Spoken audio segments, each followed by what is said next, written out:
Dear students, कक्षा 12वीं के जीव विज्ञान के छात्रों के लिए आज लिंग संलग्न रोगों में, जैसा कि हम कल देख रहे थे वर्णांधता वाला, तो उसके बाद हीमोफीलिया। तो हीमोफीलिया को यहाँ लिंग संलग्न रोग माना है क्योंकि इसके जो जीन हैं उनका स्थानांतरण मानव के एक्स लिंग गुणसूत्र से एक पीढ़ी से दूसरी पीढ़ी में स्थानांतरण होता है। हीमोफीलिया रोग के जो जीन हैं बिल्कुल वर्णांधता की ही भांति एक्स लिंग गुणसूत्र के साथ एक पीढ़ी से दूसरी पीढ़ी में स्थानांतरित होते हैं। इसे रॉयल डिजीज भी कहते हैं। रॉयल डिजीज,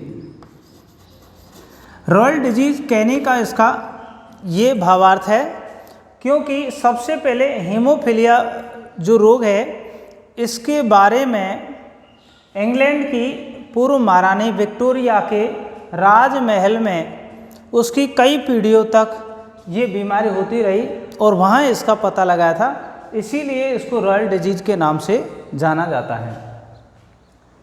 हीमोफीलिया रोग का प्रमुख लक्षण है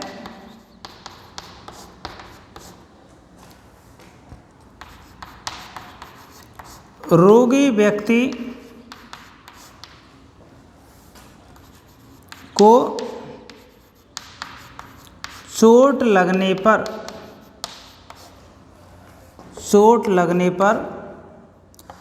5 से 7 मिनट में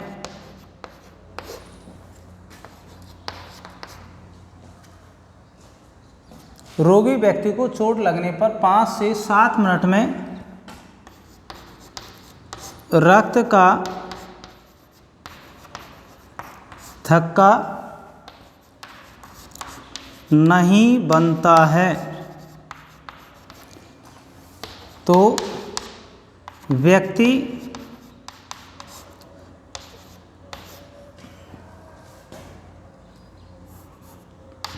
हीमोफीलिया रोग से ग्रसित है। व्यक्ति हीमोफीलिया रोग से ग्रसित है। भाई, यदि रोगी व्यक्ति को चोट लगने पर 5 से 7 मिनट में रक्त का थक्का नहीं बनता है तो व्यक्ति हीमोफीलिया रोग से ग्रसित है। अब यदि इस बीमारी से ग्रसित कोई महिला है, पहली बात तो महिला इस रोग की रोगवाहक होती है। जिस तरह से हम अभी बता रहे थे कि वर्णांधता रोग की भांति यदि कोई स्त्री के एक एक्स लिंग गुणसूत्र पर इस हीमोफीलिया रोग के जीन उपस्थित हैं तो ऐसी स्त्री रोगवाहक स्त्री कहलाती है। और यदि दोनों एक्स लिंग गुणसूत्र पर हीमोफीलिया रोग के जीन उपस्थित हैं तो रोगी स्त्री कहलाएगी, अर्थात रोग के लक्षण स्त्री में भी प्रकट हो जाएंगे। लेकिन महत्वपूर्ण बात यह है समझने की कि इस तरह की रोगी जो स्त्री है इसका बचना संभव नहीं है क्योंकि लगभग 13, 14 या 15 वर्ष की उम्र के बाद जब मासिक धर्म की प्रक्रिया होती है स्त्रीत्व प्राप्त करने हेतु, तो मासिक धर्म की प्रक्रिया में रक्त का थक्का नहीं बनेगा और ऐसी स्थिति में इन रोगी स्त्री की मृत्यु हो जाएगी। ठीक, उसके बाद पुरुष में एक ही एक्स लिंग गुणसूत्र होता है, इसलिए पुरुष इस रोग के रोगी होते हैं। यदि इस रोग के जीन पुरुष के एक एक्स लिंग गुणसूत्र पाया जाए तो ये व्यक्ति हीमोफीलिया रोग से ग्रसित होगा। हीमोफीलिया रोग से ग्रसित यदि कोई पुरुष हीमोफीलिया रोग से ग्रसित है, रोगी पुरुष कहलाएगा, और सामान्य स्त्री है,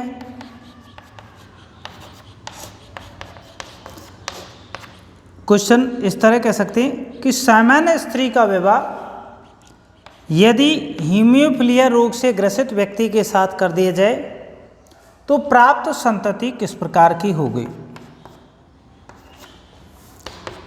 सबसे पहले युग्मक बनाते हैं।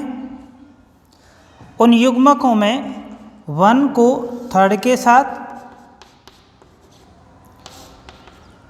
1 को 4th के साथ,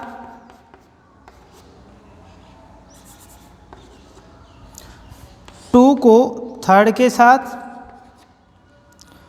और 2 को 4th के साथ।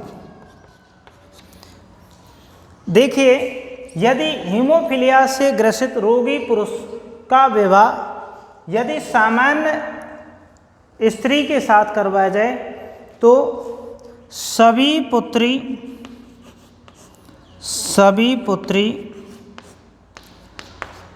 रोगी और सभी पुत्र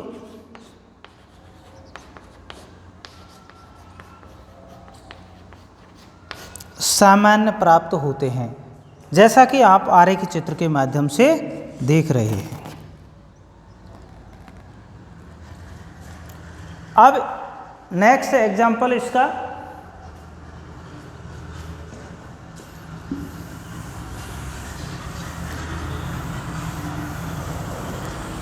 यदि किसी रोगवाहक स्त्री का विवाह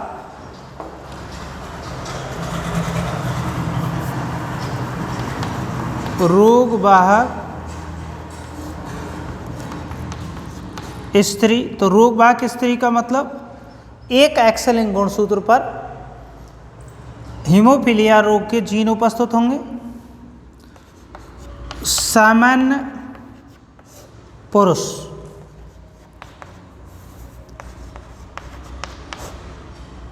तो सामान्य पुरुष XY, युग्मक बनाते हैं, अर्धसूत्री विभाजन से युग्मक तैयार हुए।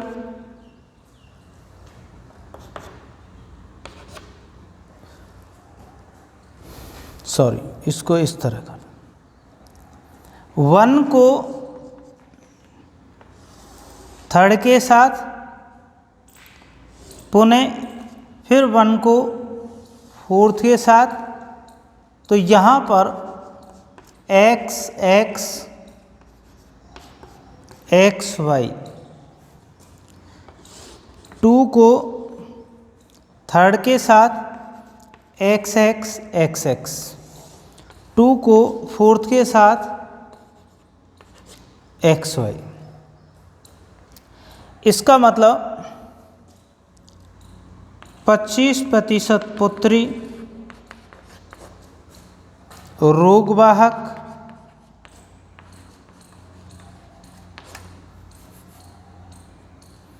25% पुत्र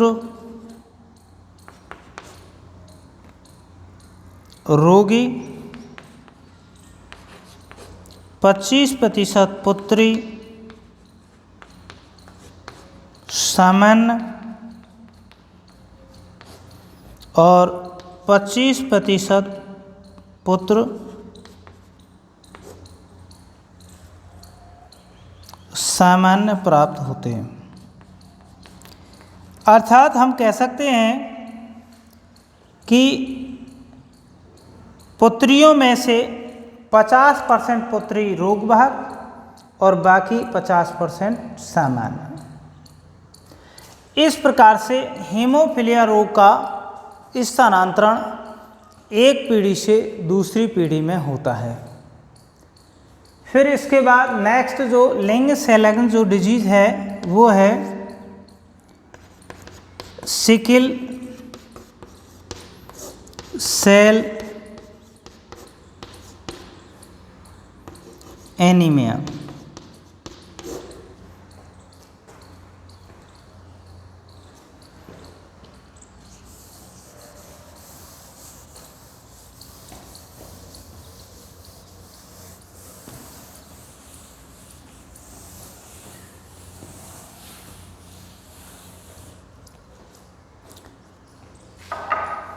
सिकल सेल एनीमिया में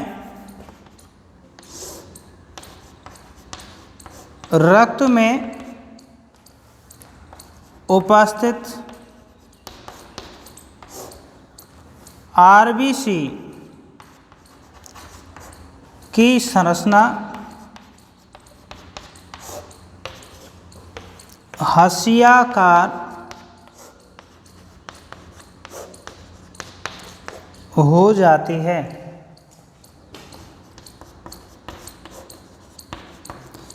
जिससे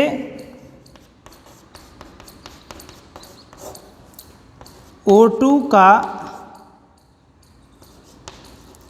स्थानांतरण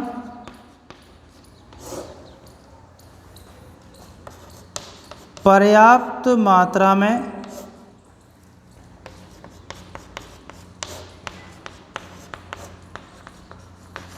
नहीं होता है और व्यक्ति में कमजोरी आ जाती है और कार्य क्षमता घट जाती है। ये लिंग संलग्न बीमारियों के बारे में कुछ संक्षिप्त जानकारी आपने देखी। इसके बाद कक्षा 12वीं के छात्रों हेतु नेक्स्ट टॉपिक है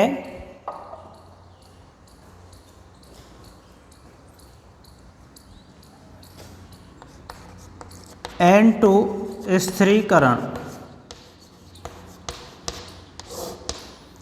नाइट्रोजन स्थिरीकरण। नाइट्रोजन स्थिरीकरण के बारे में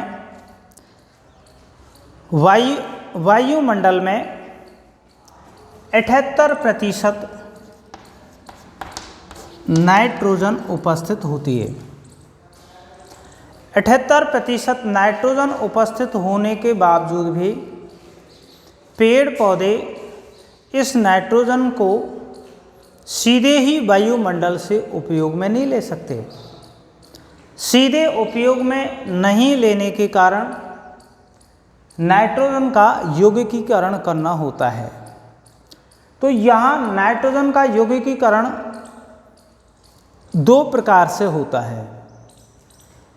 एक तो होता है अजैविक नाइट्रोजन स्थिरीकरण और एक होता है जैविक नाइट्रोजन स्थिरीकरण। अजैविक नाइट्रोजन स्थिरीकरण में पेड़ पौधे और सूक्ष्म जीव भाग नहीं लेते हैं। अजैविक नाइट्रोजन स्थिरीकरण एक तो वायुमंडल में उपस्थित विद्युत तड़ित द्वारा और दूसरा है औद्योगिक नाइट्रोजन स्थिरीकरण।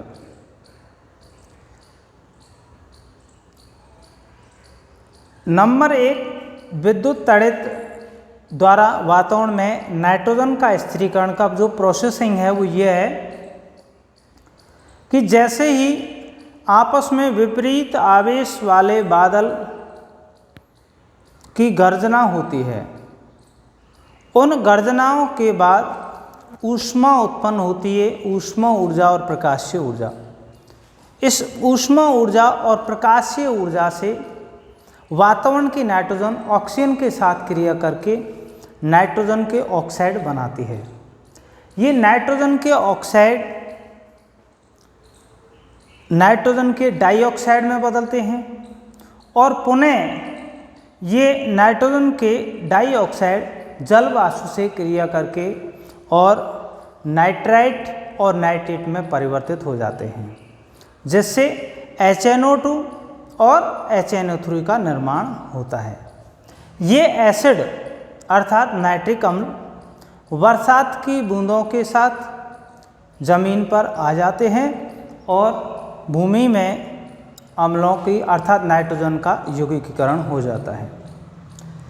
इसके बाद दूसरा जो अजैविक नाइट्रोजन स्थिरीकरण का जो प्रकार हमने आपको बताया वो है उद्योगों में। उद्योगों में वातावरणीय नाइट्रोजन को हाइड्रोजन के साथ उच्च ताप और दाब की उपस्थिति में अमोनिया में परिवर्तित किया जाता है, जिससे उद्योगों में उसको अमोनिया को यूरिया में परिवर्तित करके नाइट्रोजन का स्थिरीकरण करते हैं। बाकी इसको नेक्स्ट डे में